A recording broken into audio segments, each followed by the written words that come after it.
Welcome back to the channel. In today's video, I'll show you how to match bank transactions in QuickBooks Online step by step.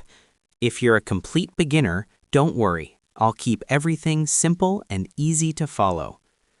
Matching bank transactions in QuickBooks Online is important because it connects your real bank activity with the transactions you've already recorded in your books.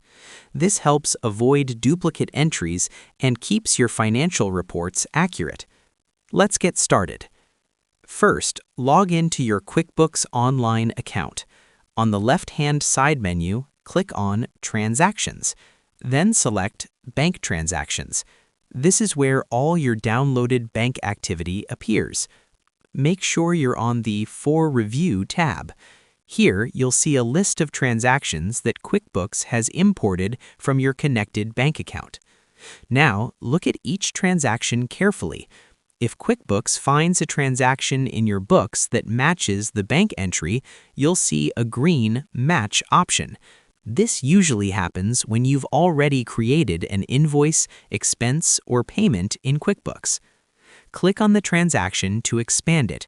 Review the details like date, amount, and payee to make sure everything is correct. If it looks accurate, simply click the Match button.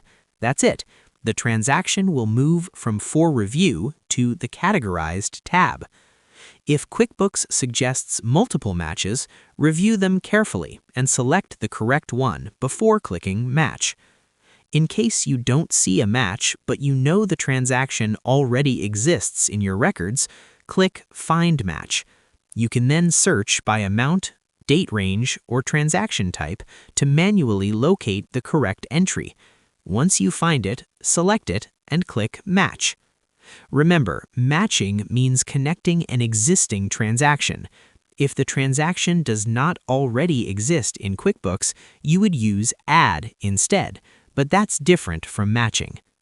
After matching all your transactions, it's a good habit to regularly review the Categorized tab to ensure everything looks correct.